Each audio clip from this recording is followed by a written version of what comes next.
Isang umaga, gaya ng nakasanayan, maagang nagising si Sofia. Pagkatapos magtimpla ng kape, marahan siyang pumasok sa silid upang gisingin si Sam. Tinatawag niya ang pangalan nito, ngunit nanatiling tahimik ang paligid.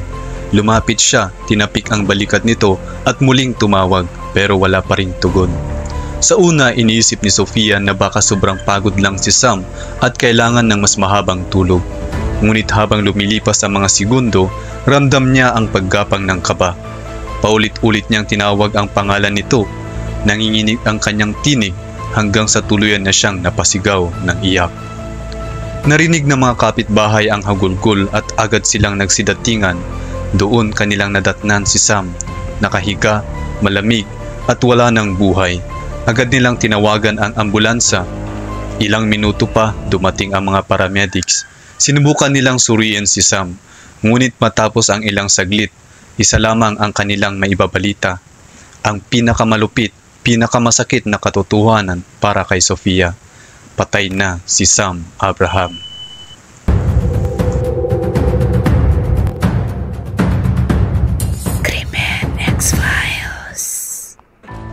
Ipagdasal mo na makabalik akong buhay dahil baka sa susunod sa kabaong na lang ako makauwi. Ito mismo ang salitang iniwan ni Sam Abraham sa kanyang ama bago siya umalis patungong Australia mula India. Si Sam, 35 taong gulang, ay nakahanap ng payapang buhay sa Iping, Australia. Kasama niya roon ang kanyang asawang si Sofia at ang kanilang 7 taong gulang na anak. Ang mag-asawa na orihinal na mula sa Kerala ay lumipat sa Australia matapos sila makahanap ng trabaho doon. Taon-taon umuwi sila sa Kerala upang makasama ang kanilang pamilya. Noong October 2015, nagbakasyon sina Sam, Sofia at ang kanilang anak at lumipad patungong India. Matapos ang 2 linggong pamamalagi kasama ang pamilya, dumating na ang oras ng kanilang pagbabalik. Noong ika-12 ng Oktubre, nagpaalam sila sa lahat at lumipad pabalik ng Australia. Hindi alam ng mga magulang ni Sam na yun na pala ang huling pagkakataon na makikita nila ang kanilang anak. Pagdating nila sa Australia ng gabi, kumain ng hapunan sina Sam, Sofia at ang kanilang anak bago sila magpahinga sa kanilang mga higaan. Kinabukasan, gaya ng nakasanayan, maagang nagising si Sofia. Pagkatapos magtimpla ng kape, marahan siyang pumasok sa silid upang gisingin si Sam. Tinatawag niya ang pangalan nito, ngunit nanatiling tahimik ang paligid. Lumapit siya, tinapik ang balikat nito at muling tumawag, pero wala pa ring tugon. Sa una, iniisip ni Sofia na baka sobrang pagod lang si Sam at kailangan ng mas mahabang tulog. Ngunit habang lumilipas ang mga segundo, ramdam niya ang paggapang ng kaba. Paulit-ulit niyang tinawag ang pangalan nito.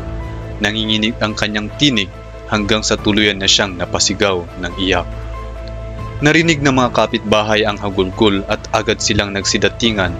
Doon kanilang nadatnan si Sam, nakahiga, malamig at wala ng buhay. Agad nilang tinawagan ang ambulansa. Ilang minuto pa dumating ang mga paramedics. Sinubukan nilang suriin si Sam, ngunit matapos ang ilang saglit, isa lamang ang kanilang maibabalita. Ang pinakamalupit, pinakamasakit na katotohanan para kay Sofia. Patay na si Sam Abraham. Parang isang matinding dagok ang balitang iyon kay Sofia. Hindi kayang unawain ng kanyang isipan ang nangyari. Sa isang iglap, tila gumuho ang kanyang mundo. Makalipas ang 3 araw noong ika-15 ng Oktubre, ibinalik sa India ang bangkay ni Sam. Natanggap ng kanyang pamilya sa Kerala ang nakapanulumong balita tungkol sa kanyang pagkamatay. Nang marinig ito ng ama ni Sam, tila nabasag ang kanyang puso at napaiyak siya ng labis na hindi mapigil ang kanyang pagkahulgol. Sa gitna ng kanyang pagdadalamhati ay naalala ng ama ni Sam ang mga salitang binitiwan ng anak bago ito umalis papuntang Australia. Baka sa kabaong na lang ako makakabalik sa Kerala. Nabanggit din ni Sam ang mga salitang ito sa ilan sa kanyang mga kamag-anak, ngunit kailanman ay hindi nila inisip na agad itong magaganap. Makalipas lamang ang 3 araw noong ika-18 ng Oktubre, dinala mula Melbourne patungo sa kanilang tahanan sa Kerala ang bangkay ni Sam. Matapos may sagawa ang mga kinakailangang ritual, inilibing siya sa likod ng kanilang bahay, sa lugar na minsan pinaglalaruan niya noong bata pa siya. Sadyang napakalungkot ng pagkakataong iyon, at tila ba buong nayon ang nawalan ng isang anak. Samantala, hindi mapigil ni Sofia ang kanyang pag-iyak. Sa loob ng 5 mahabang araw, nanatili siya sa bahay ni Sam. Nagluluksa sa pagkawala ng pinakamamahal ng kanyang buhay. Napagtanto ni Sofia na hindi magiging madali para sa kanya ang manatili sa India. Alam niyang kung mananatili siya roon, mawawala ang kanyang trabaho. Sa kabila ng matinding kalungkutan sa kanyang puso, gumawa siya ng isang mabigat na pasya. Nagdesisyon siyang bumalik sa Australia. Nakatira roon ang kapatid ni Sofia at inisip niyang mas magiging magaan ang lahat kung may malapit siyang kaagapay. Noong ika-24 ng Oktubre, bumalik sa Australia sina Sofia at ng kanyang anak. Alam niyang kailangang magpatuloy ng buhay at sa kabila ng sakit, handa na siyang harapin ang mga pagsubok na darating. Tuwing Sabado, tinatawagan niya ang mga magulang ni Sam sa Kerala. Sina Sam Abraham at Sofia ay lumaki sa nayon ng Karbal sa Kerala. Magkapit-bahay sila at matalik ng magkaibigan mula pa noong pagkabata. Malaki ang pagmamahal ni Sam sa pagkanta at tuwing linggo ay sumasali siya sa kuro ng simbahan upang umawit sa mga panalangin. Si Sofia, na mahilig din sa pagkanta, ay madalas na nakakasama ni Sam sa simbahan dahil sa kanilang parehong hilig sa musika. Magkasabay silang nagtapos ng kolehiyo at habang lumilipas ang mga taon, ang kanilang pagkakaibigan ay unti-unting namunga ng pag-ibig. Noong 2003, nangako sila sa isa't isa na kapag natapos na sila ng kanilang pag-aaral at nakahanap ng trabaho, magpapakasal sila. Sa panahong iyon, lumipat si Sam sa Dingdaigal sa Tamil Nadu upang ipagpatuloy ang kanyang MBA. Habang si Sofia naman ay nagpatuloy ng kanyang postgraduate studies sa Mahatma Gandhi University sa Kottayam. Nakapagtapos siya ng Master of Science sa Electronics at kalaunan ay nakahanap ng trabaho sa isang IT company sa Bangalore. Di naglaon lumipat si Sofia sa Tiruvananthapuram para sa trabaho. Matapos tapusin ang kanyang pag-aaral, nagsimulang magtrabaho si Sam sa isang lokal na bangko. Makalipas ang ilang panahon, lumipat siya sa Dubai kung saan nagtrabaho siya sa isang kumpanya ng UEA Forex Exchange. Parehong umuunlad ang mga karera ni Sam at Sofia at patuloy silang lumalakas sa kanilang mga piniling landas. Habang lumilipas ang panahon, napagtanto nilang panahon na upang gawin ang mga susunod na hakbang ang magpakasal. Ibinahagi ni Sam sa kanyang pamilya ang tungkol sa relasyon nila ni Sofia. Ngunit ang kanyang ama ay mariing tumutol sa idea na maging manugan nila si Sofia. May matibay na reputasyon ng pamilya ni Sofia, lalo na't ang kanyang ama ay isang retiradong opisyal ng depensa. Nang sabihin ni Sam kay Sofia na hindi sang-ayon ang kanyang pamilya sa kanilang kasal, nagpasya si Sofia na kausapin ng direkta ang ama ni Sam. Sinabi niya rito na kung hindi siya ang makakapag-asawa kay Sam, hindi na niya kayang ipagpatuloy pa ang kanyang buhay. Hindi niya maisip ang mabuhay nang wala si Sam. Habang lumilipas ang panahon, unti-unting nahalina ang ina ni Sam sa kabaitan at magalang na ugali ni Sofia. Pinakitunguhan niya ang lahat ng may malasakit at ang kanyang pagiging magiliw ay dahan-dahang nakapagpabago sa puso ng mga magulang ni Sam. Sa huli, napagtanto ng mga magulang ni Sam na pareho nang nasa hustong gulang sina Sam at Sofia at kaya na nilang gumawa ng sarinilang mga pasya sa buhay. Naintindihan nila na hindi tama ang humadlang sa kaligayahan ng dalawa. Noong 2008, matapos mapagtagumpayan ang napakaraming pagsubok, sa wakas ay kinasal sina Sam at Sofia. Sumunod na taon noong 2009, lalo pang nadagdagan ang kanilang kaligayahan nang dumating sa kanilang buhay ang isang sanggol na lalaki. 10 buwan matapos ang pagkamatay ni Sam, noong ika-12 ng Agosto 2016, nakatanggap ng nakakagulat na tawag ang ama ni Sam mula sa pulisya sa Australia. Sinabi ng mga otoridad na hindi inatake sa puso ang kanyang anak gaya ng paniniwala ng lahat, kundi siya ay pinaslang. Sinabi rin nila na inaresto ang asawa ni Sam na si Sofia dahil sa pinaghihinalaang may kinalaman sa pagpaslang. Parang kulog na dumagundong sa pamilya ni Sam ang balitang ito. Kung namatay si Sam dahil sa atake sa puso, paano nga ba nasangkot si Sofia at napagbintangan sa pagpatay? Paulit-ulit na umalingaw-ngaw ang tanong ng ito sa kanilang isipan at iniwan ang lahat sa kalituhan. Lumabas ang katotohanan sa pamamagitan ng autopsy report ni Sam na tuluyang nagpabago sa takbo ng kaso. Ipinakita ng ulat na hindi siya namatay dahil sa atake sa puso. Sa halip, nalason siya ng cyanide. Napakataas ng antas ng cyanide sa kanyang dugo, kaya't malinaw na iyon ang naging sanhi ng kanyang kamatayan. At upang lalong maging misteryoso ang lahat, Natuklasan din sa ulat na may bakas ng pampatulog sa kanyang katawan na nagpapahiwatig na maaaring binigyan muna siya ng gamot bago siya lasunin. Naging malinaw na ang pagkamatay ni Sam ay hindi dulot ng natural na atake sa puso, kundi isang maingat na planadong pagpaslang. Sa lahat ng ebidensya nagtuturo sa direksyong ito, ang pinakamalakas na hinala ay agad na napunta sa asawa ni Sam na si Sofia. Ngunit may malaking tanong na lumitaw. Paano nga bang magagawang masangkot ni Sofia, ang babaeng labis na nagdadalamhati sa pagkamatay ng kanyang asawa, sa isang napakasamang krimen? O baka naman may mas malalim na bakana at siya ang pinagbibintangan lamang? At bakit nga ba nagsimulang maghinala ang mga pulis kay Sofia? Nagpasya ang pulisya sa Australia na lapatan ng matinding pag-iingat ang kanilang investigasyon. Matapos matanggap ang postmortem report, hindi agad nagmadali ang mga pulis na tanungin si Sofia. Sa halip itinago muna nila sa kanya ang mga mahahalagang detalye tungkol sa cyanide at pampatulog. Ang kanilang dahilan ay nakabatay sa isang karaniwang taktika na ginagamit sa maraming investigasyon.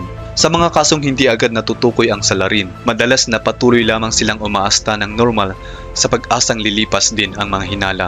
Ngunit kapag inakala nilang humupa na ang investigasyon at lumipat na ang atensyon, nagsisimula silang maging kampante na nagiging mas madali para sa pulisya na makita ang mga palatandaan ng pagkakasala. Dahil dito, nagtalaga ang mga pulis ng iba't ibang surveillance team upang mahigpit na mabantayan si Sofia nang hindi niya nalalaman. Isang grupo ang itinalagang sumunod sa kanya saan man siya magpunta.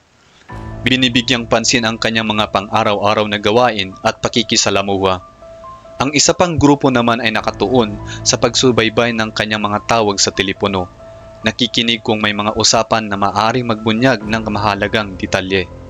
Samantala, ang ikatlong grupo ay sinuri ang kanyang mga tala sa bangko. Hinahanap kung may mga kahina-hinalang transaksyon na maaaring magpahiwatig ng motibo. Hindi ito isang panandaliang operasyon. Umabot ito ng ilang buwan. Alam ng mga pulis na kahit ang pinakamapanganib at maingat na kriminal ay nagkakamali rin sa paglipas ng panahon. At handa sila maghintay hanggang sa magkamali si Sofia. 5 buwan matapos ang pagkamatay ni Sam, nakatuklas na malaking pahiwatig ang mga pulis. Natuklasan nilang inilipat ni Sofia ang sasakyan ni Sam sa isang lalaking nagngangalang Arun Kamlasanan. Makalipas lamang ang kaunting panahon, nagbukas siya ng joint bank account kasama ito. Sa isang matapang na hakbang, inilagay niya ang lahat ng pera ni Sam sa bagong account na iyon. Napansin din ng surveillance team na mahigpit na nagbabantay kay Sofia ang isang bagay na kahina-hinala. Palihim siyang nakikipagkita kay Aron sa loob ng ilang araw. Nakikita ang dalawa sa mga tahimik na lugar, minsan sa isang parke sa Melbourne, kung minsan naman sa isang maliit na cafe. At palaging maingat na itinatago ang kanilang mga pagkikita. Kasabay nito, palihim namang nire-record ng isa pang grupo ng mga pulis ang kanilang mga pag-uusap sa telepono. Umabot ng higit sa 100 oras ang kabuuang haba ng mga tawag niya ito. Ngayon ang malaking tanong ay ito, sino nga ba talaga si Arun Kamlasanan? At paano siya konektado kay Sofia at sa misteryosong pagkamatay ni Sam? Nagsimulang magbukas ang investigasyon ng bagong landas at sabik ang mga pulis na alamin pa ang tungkol sa lalaking ito at kung ano ang ginampanan niyang papel sa kaso. Kung nanonood ka pa hanggang dito, pakilike naman ang video. Maraming salamat po. Upang maintindihan kung paano nakapasok si Aron sa dati ay masayang buhay nila, kailangang balikan ang nakaraan ni Sofia. Noong 2003 handa na sanang pakasalan ni Sam si Sofia, ngunit bago gawin ang malaking hakbang na iyon, nagpasya muna siyang lumipat sa Dandenong, Tamil Nadu upang tapusin ang kanyang MBA. Sa panahong ito may sarili ng mga plano si Sofia. Pumasok siya sa Mahatma Gandhi Institute sa Kottayam upang mag-aral para sa kanyang MSc sa Electronics. Dito niya unang nakatagpo si Arun Kamlasanan. Sa simula naging mabuti magkaibigan sina Sofia at Aron. Madalas silang magkasama, nag-aaral at nag-uusap. Habang lumilipas ang panahon, lalo pang tumitibay ang kanilang pagkakaibigan at ang simpleng samahan ay unti-unting nauwi sa higit pa roon. Si Sofia kahit nasa isang seryosong relasyon na kay Sam, ay nagsimulang magkaroon ng damdamin para kay Aron. Habang lalo pang lumalalim ang kanilang ugnayan, natagpuan ni Sofia ang sarili niyang umiibig kay Aron. Umabot pa ito sa puntong siya mismo ang nag-alok ng kasal sa kanya. Lalong naging malapit ang dalawa. Pagkatapos ng kanilang mga taon sa kolehiyo, nakapagtapos si Aron at nakahanap ng trabaho noong 2005. Samantala, sina Sam at Sofia, matapos makumpleto ang kanilang pag-aaral, ay muling nagkaroon ng pagkakataon na magkasama at nagsimulang gumugol ng oras na magkasama muli. Ngunit ikinagulat ni Sam na hindi kailanman ibinunyag ni Sofia ang tungkol sa kanyang lihim na relasyon kay Aaron. Noong 2008, nag-propose si Sam kay Sofia. Masayang binalita sa kanya ang trabahong nakuha niya sa Oman. Tila ba nagsisimula ng mabuo ang kanilang kinabukasan at di nagtagal sila ay kinasal sa isang maganda at tradisyonal na seremonyang Kristiyano. Isang taon matapos ang kasal, ipinanganak ni Sofia ang kanilang anak na lalaki at nagsimulang lumaki ang kanilang maliit na pamilya. Nagtrabaho siya sa isang kumpanya sa Bangalore, habang patuloy namang nagtatrabaho si Sam sa Oman. Magkalayo man ngunit pinanatili pa rin ang kanilang relasyon. Sa panlabas na mundo, tila perpekto ang lahat. May masayang pamilya sila, magandang buhay at tila walang anumang kakaiba. Ngunit sa kaibuturan ng puso ni Sofia, walang tama. Kahit matapos ang kanyang pag-aasawa kay Sam, natagpuan ni Sofia ang sarili niyang umiiyak araw-araw. Isinusulat niya ang kanyang damdamin sa isang diary na kalaunan ay naging mahalagang ebidensya sa korte. Dahil ang kapatid ni Sofia ay nagtatrabaho na bilang nurse sa Australia, isang araw ay inimbitahan niya si Sofia na sumama sa kanya. Sabi niya ay makakahanap siya roon ng magandang trabaho na akma sa kanyang degree. Nagpa siya si Sofia na mag-apply sa isang kumpanya at sa kanyang gulat siya ay natanggap. Kaya lumipat si Sofia sa Australia kasama ang kanyang anak, sabik sa bagong oportunidad. Ay madalas na hinihikayat ni Sofia na sumama sa kanya upang magkakasama na sila at maging masaya nang walang agwat. Ngunit sa halip na sumama sa kanya sa Oman, mabilis na nagpasya si Sofia na lumipat sa Australia. May dahilan sa likod ng kanyang desisyon at hindi lamang tungkol sa trabaho. Ang tunay na dahilan kung bakit lumipat si Sofia sa Australia ay si Aaron, na doon na nakatira. Si Sam na nagnanais makasama ang kanyang asawa at anak ay humiling ng transfer sa loob ng kanyang kumpanya at nailipat siya sa sangay nila sa Australia. Ngunit dumating si Sofia sa Australia hindi lamang para sa trabaho, kundi upang malayang makasama si Aaron. Iniisip na wala makakagambala sa kanyang lihim na pagkikita. Nang dumating si Sam sa Australia, nakita ni Sofia ito bilang isang problema. Sa pagkabigo sa sitwasyon, ipinagtapat ni Sofia kay Aaron, hanggang kailan tayo magkikita ng ganito? Dapat tayo magsama bilang isa. Ang pag-uusap na ito ang naging simula ng pagbabago. Nagsimula sila magplano kung paano aalisin si Sam sa kanilang buhay. At di naglaon, sinimulang isaalang-alang ni Sofia ang hindi maisip. Patayin si Sam upang maging totoo ang kanyang buhay kasama si Aaron. Paglipat nila sa Australia, napansin ni Sam ang pagbabago sa ugali ni Sofia. Sa loob lamang ng ilang araw, nagsimula maghinala si Sam na may mali. Madalas niya itong tanungin kung saan siya pupunta at ano ang ginagawa niya. Ngunit hindi kailanman nagbigay si Sofia ng malinaw na sagot. Dahil dito, madalas silang mag-aaway. Sa kabila ng kanilang mga problema, taon-taon pa rin silang naglalakbay papuntang Kerala upang bisitahin ang kanilang pamilya. Sa isa sa mga pagbisita noong Oktubre 2015, taong 2015, binitawan ni Sam ang isang nakakakilabot na pahayag. Sinabi niya sa kanyang pamilya na pakiramdam niya ay malapit na siyang mamatay at hiniling na ilibing siya malapit sa puntod ng kanyang lolo. Wala pang nakakaalam noon kung gaano katotoo ang kanyang mga salitang iyon. Pagkatapos nilang bumalik sa Australia, 2 araw lamang ang lumipas nung gabi ng October 14, isinagawa ni Sofia ang kanyang nakamamatay na plano. Nang dumating si Sam galing sa trabaho, inabot niya sa kanya ang isang avocado milkshake na inihanda niya. Walang kaalam-alam si Sam na palihim niyang hinaluan ito ng pampatulog. Ininom niya ito at sa loob ng ilang minuto, nawalan siya ng malay. Sa sandaling iyon, lumabas si Aaron na nagtatago sa loob ng bahay. Nang makita si Sam na walang malay, sinabi ni Aaron kay Sofia na ihanda ang orange juice. Walang pag-aalinlangan, inihanda niya ang juice at sa pagkakataong ito, hinaluan nila ito na nakamamatay na dami ng cyanide. Walang awa, binuhos nila ang lason sa bibig ni Sam. Agad na nagpakita ang epekto nito. Sa loob lamang ng ilang sandali, nagsimulang lumabas ang bula sa kanyang bibig. Nanginginig ang kanyang katawan at huminga siya ng huling beses. Pagkatapos ng lahat, nanatili sina Aaron at Sofia sa parehong lugar kung saan namatay si Sam. Nang matiyak nilang wala ng panganib, umalis si Aaron sa bahay, iniwan si Sofia roon. Noong gabing iyon, Natulog si Sofia sa tabi ng walang buhay na katawan ni Sam. Kinabukasan, sinimulan niya ang kanyang pagpapanggap na nagluluksa. Napakakumbinsing ng kanyang palabas na naniwala pa ang mga pulis na namatay si Sam ng natural. Umiyak siya sa harap ng lahat, nagpapanggap na puspos ng dalamhati bilang isang asawang nabigo. Ipinakita pa niya sa kanilang batang anak ang walang buhay na katawan ng ama na parang wala siyang kinalaman. Pagkatapos ng libing, bumalik si Sofia sa Australia at ipinagpatuloy ang kanyang relasyon kay Aaron. Inakala ng dalawa na ligtas ang kanilang kakilakilabot na lihim at walang huminala sa kanila. Ngunit hindi nila alam na ang kanilang ginawa ay nakatawag na pala ng pansin ng isang matalas na pulis. Habang binabantayan si Aaron, napansin ng pulis ang isang kakaibang bagay. Madalas bumisita si Aaron sa parehong bar. Dahil dito nagkaroon ng idea ang pulis. Nagsimulang pumunta rin siya sa parehong bar. Maingat na binabantayan ang bawat kilos ni Aaron. Dahan-dahan nakipag-ugnayan siya kay Aaron. Nagpapanggap na isa lamang siyang karaniwang customer. Ngunit sa katotohanan, naglatag siya ng bitag. Naghihintay ng pagkakataon na magkamali si Aaron. Nang hindi nila alam na pulis siya, naging mabuti magkaibigan sila. Isang araw habang lasing si Aaron, nagsimula magsalita ng labis at nailantad ang katotohanan tungkol sa ginawa niya. Nang mawalan siya ng malay, kinuha ng pulis ang kanyang telepono at sinimulang suriin ito. Dito niya natagpuan ang pinakamalaking ebidensya, ang tala ng tawag ni Aaron kay Sofia. Sa pagkakaroon ng matibay na ebidensya, humiling ang pulisya sa korte na hukayin si Sam at magsagawa ng autopsy. Pumayag ang korte.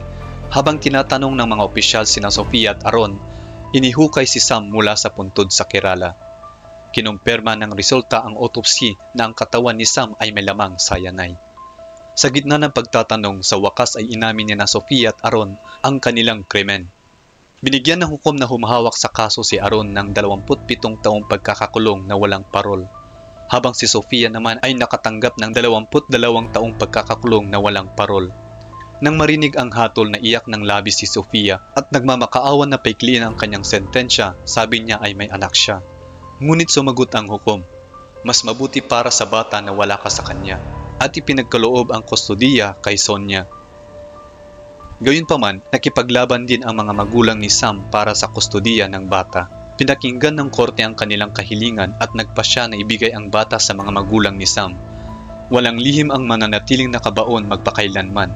Palaging natutuklasan ng katotohanan ang daang patungo sa liwanag gaya ng katarungan. Ang kwento ni Sam, Sofia at Aaron ay nagtuturo na walang lihim na mananatiling nakatago magpakailanman at ang pagtataksil at kasakiman ay may mabigat na kapalit. Mahalaga ang tiwala at katapatan sa bawat relasyon at kahit gaano pa maingat ang isang tao, darating din ang hustisya sa tamang panahon. Pinapakita rin nito ang pangangalaga sa pamilya ay dapat laging unahin kaysa sa pansariling kasiyahan. Maraming salamat sa iyong panunood at kung nagustuhan mo ang aming video ay kung maaari ay click ang like button dahil malaking tulong ito sa aming mga content creator. Maraming salamat po.